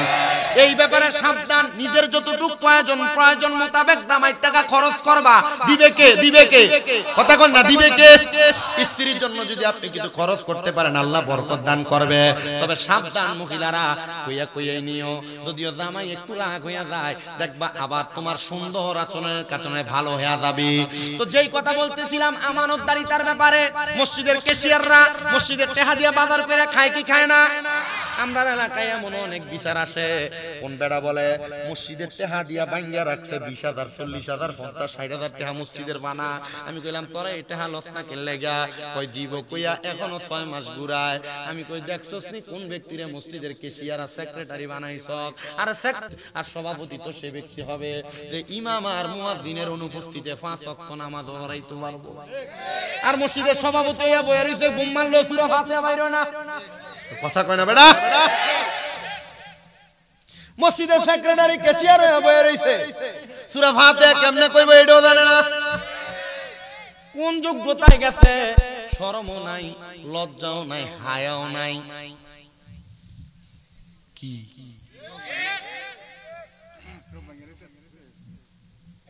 ওয়াজ আমার আর দাওয়াত দন লাগতো না, বুড়ির দূর দূর করে যাইতেছি, 2-3-4 মাহফিলের ওয়াজ করে দিয়ে যাইতেছি, বহুত বিষয় আনছি এই অল্প কিছু দূরের ভিতরে।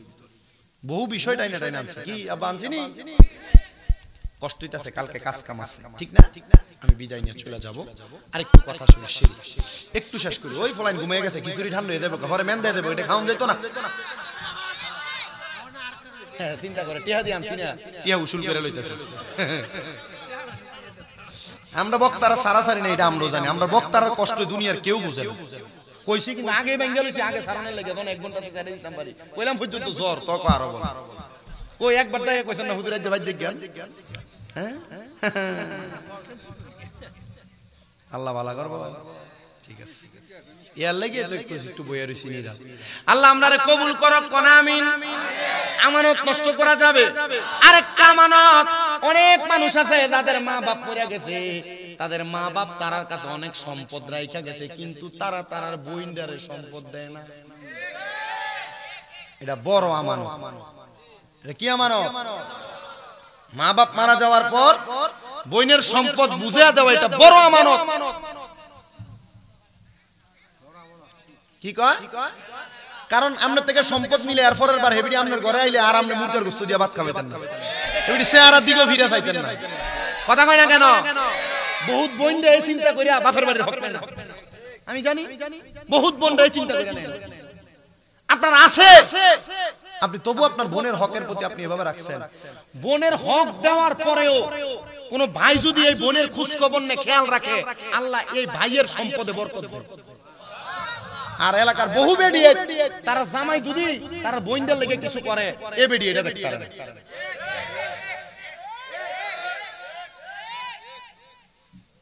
দেই সোলাই যে ঠিক ঠিক কস তোরার মা তোরার ফুফুরের তোরার বাপে কিছু দেও না এটা দেখতে পারে না এটা হিসাব কইরা দেই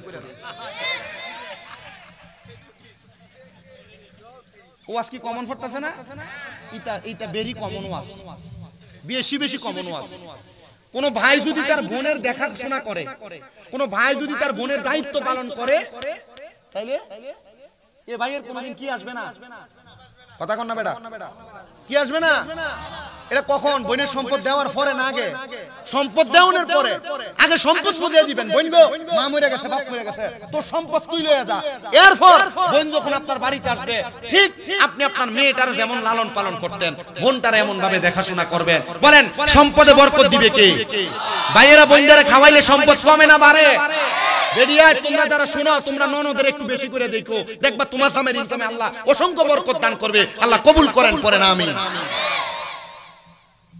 তবে নন্নস্র কিন্তু এমন একটা স্বভাবের হওয়ার দরকার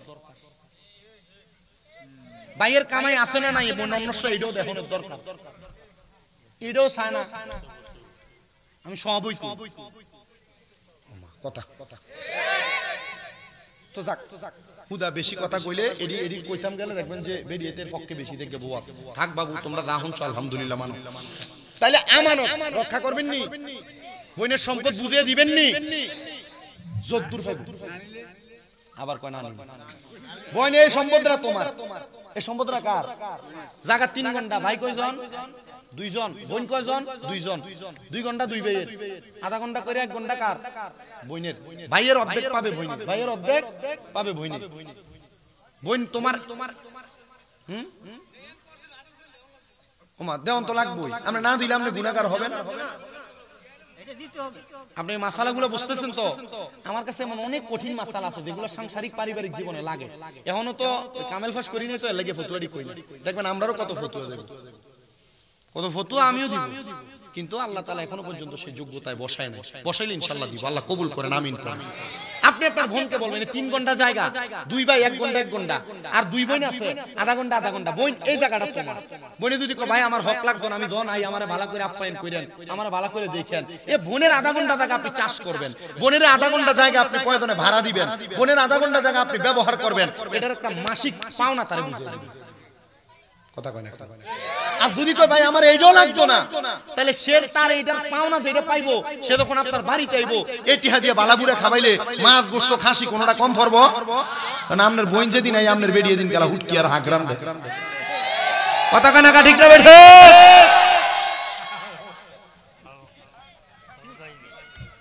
এ মহিবুল সাহেব কোয়ার দরকার নাই এ যে দূর আছে বাহি দুই ব্যক্তি বাহি একটা বাকি একটা আছে, এটা আমি আরেকদিন শেষ করে দেব। আল্লাহ আচ্ছা, যে একটা আছে এটা শেষ করে দেব। কেমন? তার মানে কি রক্ষা করা? আমানত। তো কাজের লোক এসে কয় আমার চাউল দিয়ে আমার বুঝিয়ে দেন, দৈনিক যদি 2 খুশি করে পাই 30 দিনে 60 খুশি, 2 খুশি করে পাইলে 60 খুশি। এ বলতেছে আমার মালটি বুঝিয়ে দেন। এই যে খামার দেখো, গরু সহ খামার সহ 2 জন রাখাল সহ, এগুলো তোমার। কি বলেন? হ্যাঁ, তোমার এগুলাকে আমি বাড়াইতে বাড়াইতে বাড়াইতে বাড়াইতে এতটুক পর্যন্ত আনছি, এগুলো তোমার হক। হক গুলো বুঝিয়ে দিচ্ছে। বলে আল্লাহ আমার আমানতদারিতার কারণে তুমি আমাকে এখান থেকে উদ্ধার করো। ওই 3 ব্যক্তি বলেন 2টা পাথর আমাদের সামনে থেকে সরে গেছে। গুহার মুখে আর পাথর আছে কয়টা? ডাক দিয়া বলেন আর একটা পাথর আমি কেমনে সরাইলাম? 2 জন 2টা ভালো জিনিসের উসিলা দিয়া দোয়া করার কারণে 2টা পাথর সরে গেছে। এবার আমি আরেকজন দোয়া করতে লাগলো, আল্লাহ আমার কোনো নেক আমল নাই, আমার একটা নেক আমল আছে। নেক আমল হলো আমি বড় অভাবী মানুষ, আমার কোনো ইনকাম বেশি ছিল না, তবে আমি একটা উটনি পালন করতাম। উটনি, ওই উটনির দুধ আমি দহন করতাম। ওই দুধ দহন কইরা আমি আমার মারে খাওয়াইতাম। তারপর আমার একটা ছোট বাচ্চা ছিল, ওই বাচ্চারে খাওয়াইতাম। তারপর আমার স্ত্রী এবং আমি স্বামী পান করতাম। কিন্তু একদিন দুধ দহন করতে করতে আমার মা ঘুমায় গেছে। আমার মারে আমি দুধ পান করাইতে পারি নাই। আমার মা যখন ঘুমায় গেছে, আমার মারে দুধ পান না করাইয়া আমি আমার বাচ্চাটারও দুধ দেই নাই, আমার স্ত্রীকেও দেই নাই, আমিও পান করি নাই। আমি আমার ওই দুধটা নিয়ে আমার মার পাশে দাঁড়াইয়া ছিলাম। আমার মা সকালবেলা জাগ্রত হওয়ার পর আমি আমার মাটারে দুধ পান করাইছি। শুধু তাই না, আমার বাচ্চাটা দুধের জন্য কান্নাকাটি করতেছিল। আমি আমার ওই বাচ্চাটারেও পর্যন্ত দুগ্ধ দিতে পারি নাই। আমার মা ওই বাচ্চার কান্নার আওয়াজে ঘুম থেকে জাগ্রত হয়ে গেছে। তখন আমি আমার মারে দুধ পান করায়া আমি আমার সন্তানরে পান করাইছি, স্ত্রী স্বামী আমরা পান করছি। আর আল্লাহর কাছে দোয়া করছি, আল্লাহ আমি আমার সব কামের আগে আমি আমার মারে গুরুত্ব দিছি। ও আল্লাহ, এই ওসিলায় তুমি আমার দোয়া কবুল করো। বলে 3টা দোয়া যখন করলাম, সাথে সাথে আমাদের বাড়ির ঘরের সামনে থেকে, আমাদের গুহার সামনে থেকে 3 নাম্বার পাথরটা সরে গেছে। চিন্তা করে দেখেন, মাকে গুরুত্ব দেওয়ার কারণে আল্লাহ তাআলা গুহার ভিতর থেকে একজন নাফরমানকে বাঁচাইয়া দিছে। এ সন্তান, তোমরা যারা এখানে বসেছো, মার ধমক দাও, মার সাথে উঁচা গলায় কথা বলো, মার মনে কষ্ট দাও। বিবাহ করার পরে তোমরা বউয়ের কথা শুনে মার সাথে আতাল জাতাল করো, বিভিন্ন রকমের কথাবার্তা বলো। সন্তান দে, তোর পাও আমার সামনে দে, আমি আমার জিহ্বা দিয়া তোর পাও পরিষ্কার করে দিমু। শুধু আদা করবি হুজুর, এখান থেকে বাড়িতে যাওয়ার পর আমি আমার মার পায়ে ধরে মাপ চাইবো। যতক্ষণ পর্যন্ত তোমার মা তোমারে বলছে মাফ করে দিছি, ততক্ষণ পর্যন্ত মা বাবার পাও চাইরো না। কারণ মা বাপ যদি মাফ না করে, আল্লাহ তোমারে মাফ করবে না। আমি জানি না কোন সন্তান জানি আজকের মাহফিলে বসছে, তারার মারে তারার বাপরে বাদ দেয় না। এলাকায় এমন অনেক সালিশ হয়, বিচার হয়, মা বাপরে ভাত খাওয়ানি নিয়া মা বাপ এই ঘরে সকালবেলা, ওই ঘরে দুপুরবেলা, ওই ঘরে রাত্রবেলা খায়। আর তোমার মা বাপ 5-6 জন বাচ্চা তোমরা ভাই বোনরে পালছে, মা বাপ নিজে না খাইয়া তোমারে খাওয়াইছে। মা সকালবেলা পান্তা ভাতরা খায় নাই, রাইখা দিছে আমার ফুতে রোদে দিয়ে আইলে আমার ফুতে পানি ভাতরা খাইলে তার কলজাটা ঠান্ডা হইব। আজকে ওই মাটা কবরে, আজকে তোমার বাবাটা কবরে। সন্তান রে, আজকের মাহফিল কবুল হবে কিনা আমি জানি না, তবে একটা কথা বলতে পারি, আগামী কালকে যদি শোনো বুড়ির পাড়ের কোন দোকানে বইয়া কোন মুরব্বী বলতেছে, হ্যাঁ শামীম দাদার ওয়াজ শুই না, আমার পুত্রা বাড়িতে যাই আমি মার পায়ে ধরে মাপ চাইছি, আমার পুত্রা আমি আব্বার পায়ে ধরে মাপ চাইছে, মনে করবা মাহফিল কবুল হয়ে গেছে। অনেকে চিন্তা করে হুজুর, যারার বাড়িতে বাপ আছে তারা বাড়িতে যে বাবার পায়ে ধরে মাপ চাইবো, আমার তো আব্বা নাই, আমি কার পায়ে ধরে মাপ চাইবো? হুজুর, যারার বাড়িতে মা আছে তারা বাড়িতে যাই আমার পায়ে ধরে মাপ চাইবো। হুজুর, আমার তো মা নাই, আমি কার পায়ে ধরে মাপ চাইব? দেবিদ্বারের বুড়ির পারের বাবা পর্দার কত মহিলারা কান্দে, হুজুর আজকে বাপের বাড়িতে আইছি, বাপের বাড়িতে মার বাড়িতে গেলে আগে মা বাপ বোরকাটা খোলার আগে বলতো দি কটা আগে খায়ালো তারপর রেডি বোরকা খুলি। আজকে হুজুর বাবার বাড়িতে আইছি, বাবার বসছি দাদা দাদারে দেখছি কিন্তু আব্বারে দেখছি না। হুজুর চাচি জেডিরে দেখছি, আমার মারে দেখছি না। সন্তান রে যারার মা কবরে, যারার বাবা কবরে, তোমরা মাপ চাইতে পারবে কিনা জানি না। আল্লাহর দরবারে দোয়া করবা, আল্লাহ আমার মা কবরে, আমার বাবা কবরে, আল্লাহ তুমি আমারে মাপ করবা কিনা জানি না। আল্লাহর নবী কয় কোন সন্তানের মা বাবা মারা যাওয়ার পর ওই সন্তান যদি রব্বির কাম ঘুমা কামা রব্বায়ানি সগীরা বইলা কান্দে আর চোখের মনি কোঠার মধ্যে একটা মাছির মাথা পরিমাণ পানি ছাইরা দেয়, ওই পানি মাটিতে পড়ার আগে আমার আল্লাহ তার মা বাবার জীবনের গুনাহ মাফ করে দেয়, মা বাবার কবরের আযাব মাফ করে দেয়। আরে ওই মা বাপ তুমি ফুতের বড় ভালোবাসছে, কেমনে রে মারে কবরে শোয়া দিছ? ওই মা বাপ তোমারে বড় মোহাব্বত করছে, কেমনে তুমি ওই মাটারে কবরে শোয়া দিছ? আজকে আমার একজন ভক্তের স্বামী বড় অসুস্থ হয়ে গেছে, সিঁড়ি থেকে পইরা পায়ে ব্যথা পাইছে। আমারে আপনাদের মাহফিলে গাড়ি থেকে নামার সময় আমারে ফোন দিয়া কই হুজুর আমি একটু ব্যথা পাইছি, আমার ফুতরারে আপনি শোনায়েন না, ফুতে যদি শুনে ছোট মানুষ মনে কষ্ট দেব। আমার মাদ্রাসায় পড়ে ছেলেটা, আমি কইছি ছোট মানুষ মনে কষ্ট যাইবে, এই জন্য দেখছনি বাবা তার অসুস্থতার কথা শোনাইতে চায় না। এমন কত অসুস্থতা লইয়া বাপ মামরারে খাওয়াইছে, বাপ মামরারে পড়াইছে। আল্লাহর দোহাই লাগে রে সন্তান, এই ওয়াজ মাহফিলে বৈশা ওয়াদা করো যত রকমের কথা তোমার মা বাপ তোমার বলুক না কেন, ওই মা বাপরে কোনোদিন ধমক দিবা না, ওই মা বাপরে কোনোদিন আঘাত দিবা না, মা বাবার কথার উপরে কথা বলবা না, মা বাপরে কোনোদিন জুদা করবা না। কেউ যদি জুদা কইরা থাকো ওয়াদা করো এখান থেকে বাড়িতে যে মা বাবার পা গুলাতে দূরা বলবা মা বাকি দুই ভাই আপনারা খাওয়া কার না খাওয়া আমি সন্তান আপনারা একা একা খাওয়ামো। ও সন্তান মা বাপরে খাওয়াইলে দাম কমে না, মা বাপরে খাওয়াইলে সম্পদ কমে না। আল্লাহর নবী কয় কোন সন্তান যদি তার মা বাবার জন্য 1 দিরহাম খরচ করে আমার আল্লাহ তাআলা ওই সন্তানের সম্পদটারে 1 লক্ষ কোটি গুণ বাড়ায়া তারে দান করে দেয়। বাবাকে তোমরা শেষ গজল হুজুরে নিয়ে আসেন একটু মোহাব্বতে আমার সাথে পড়েন। বাবাকে তোমরা কাবা জানিও মদিনা জানিও মাকে, যদি গো তারা বেঁচে থাকে বলেন বাবাকে তোমরা কাবা জানিও মদিনা জানিও মাকে, যদি গো তারা বেঁচে থাকে। নবী বলেন আমি সেবি নাই সেবিতে পারি নাই, আমি সেবি নাই সেবিতে পারি নাই, সেবিও আমার উম্মত, সেবিও আমার উম্মত। বাবারও মুখেতে মায়েরও মুখেতে যে তুলে দিবে খানা তার উপর রাজি হবে রাব্বানা, রাজি হবে রাব্বানা।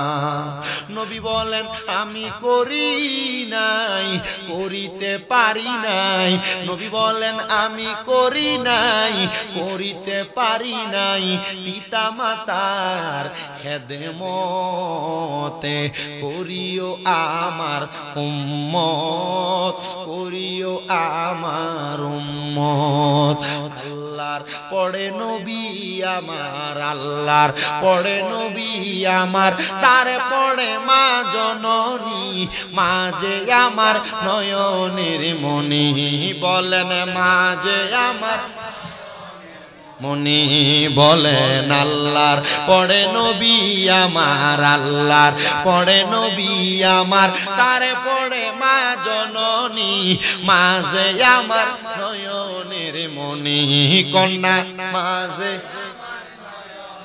ওরে কত কষ্ট করলাম গো সন্তানের লাগিয়া কত রাত্র কাটাইলা না ঘুমাইয়া মাগো না ঘুমাইয়া কত কষ্ট করলাম গো সন্তানের লাগিয়া মাঝে আমার নয়নের মনি কন্যা মাঝে আমার নেরে মনি বলেন আল্লাহর পড়ে নবী আমার আল্লাহর পড়ে নবী আমার তার পড়ে মা জননী মাঝে আমার মনি বলেন মাঝে আমার ওরে দিনে রাইতে কষ্ট কইরা খাওয়াইলো আমারে সেই বাবাকে ভালোবাসি বলিনি জীবনে আমরা বলিনি জীবনে দিনে রাইতে কষ্ট কইরা খাওয়াইলো আমরা রে ওই বাবারে ভালোবাসি বলি নাই জীবনে আমরা বলি নাই জীবনে ওই বাবা কেমন আছে জানি না কবরে মাঝে আমার নয়নের মনি কন্যা মাঝে নয়নের মনি হায়রে আল্লাহর পড়ে নবী আমার আল্লাহর পড়ে আমার তার পড়ে মা জননী মাঝে আমার নয়নের মনি বলেন মাঝে আমার নয়নের মনি জবান বন্ধ নাই মুহাব্বতের আওয়াজে উচ্চ কণ্ঠে জোরে জোরে পড়েন আলহামদুলিল্লাহ একটু জিকির করে দিলে খুশি হইতেন না এটা আমি জানি এর লাগি আমি এটা রাখা দিছি লাস্টে তাবারুক দিব ফিসা হুজুরে পড়ে আমি একটু আপনারা তাবারুক হিসাবে আল্লাহর জিকির করেন আল্লাহ আল্লাহ আল্লাহ আল্লাহ মুহাব্বতে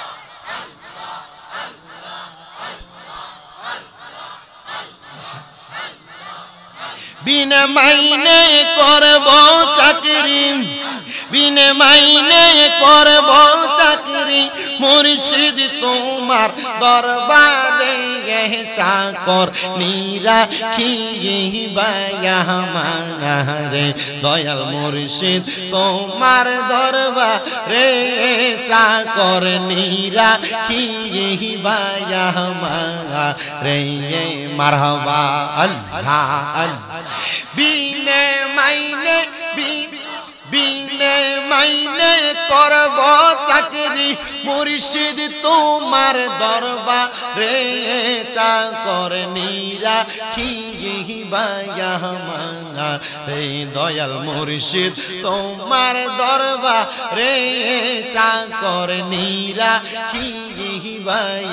মারে মারহাবা আল্লাহ আল্লাহ দিনের মাইনে দিনে চাই না দিনের মাইনে দিনে চাই না দিও মুর্শিদ একসাথে চাকর নিরাখিবায়া মারে দয়াল মুর্শিদ তোমার দরবারে চাকর নিরাখিবায়া মারে মারহাবা আল্লাহ আল্লাহ রাসূলুল্লাহ আমরার চোখের মনি মক্কি মাদানী হাবিবুল্লাহ আমরার চোখের মনি মারহাবা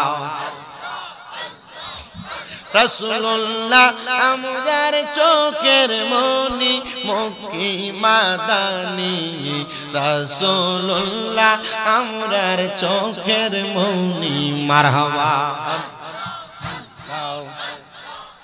যদি হয় তোর মনের টান দর মুর্শিদ বাবা জান আল্লাহ রাসূল পাইবা সেথাই জানি মারহাবা